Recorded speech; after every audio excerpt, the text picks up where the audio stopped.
आज वैशाख 1 गते 2083को दिन हाम्रो यात्रा सुरु भयो र आज स्कुल ओखलढुङ्गा तर्फबाट त हामीलाई खोटाङ घुम्न जाने प्रस्ताव हाम्रो फन्ड सरले राख्नु भएको हुनाले म र अमित सर चाहिँ हामी खोटाङतर्फ बिहान 7:30 बजेदेखि सुरु भयो।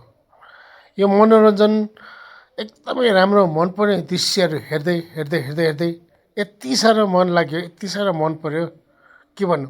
यहीभित्र समाउ जस्तो एउटा फिल हुन्छ नि, अनुभव हुन्छ, त्यस्तै भयो होइन।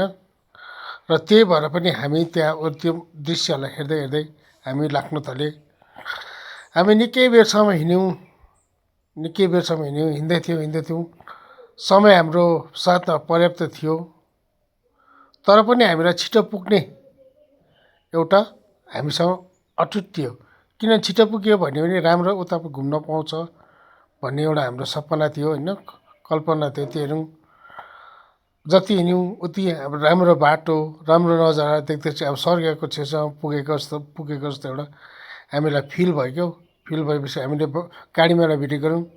हाम्रो म र हाम्रो अमित सर, हामी दुईजना साथी एउटै स्कुलमा काम गर्छौँ र उहाँले पनि त्यही स्कुल काम गरेको हुनाले उहाँ पनि मसँग आज लाग्नुभयो होइन। त्यहाँबाट हामी खोटाङ पुग्यौँ। खोटाङ पुगेपछि खोटाङको त्यो मन्दिरमा हामीले पाइला टेकेपछि हामीले हाम्रो तस्बिर फोटोहरू लियौँ। फोटोहरू लिएपछि फोटो लिएर हामी भित्र पस्यौँ। यो मन्दिरको हाम्रो नजाराहरू हो होइन। हाम्रो सरले पूजा गर्नुको लागि सबभन्दा पहिला आफ्नो कदमहरू अघि बढाउन थाले र पूजाहरू कसरी गर्नुपर्छ के गर्नुपर्छ भने म र मेरो सर अनभिज्ञ थियौँ।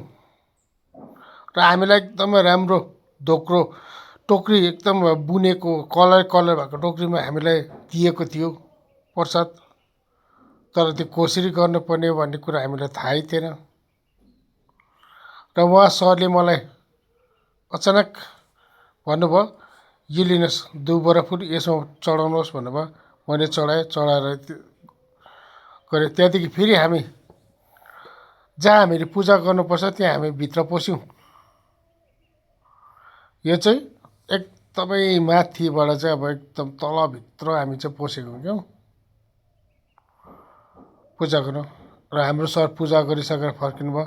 र सरभन्दा पहिला अघि नै म फर्किसकेको थिएँ।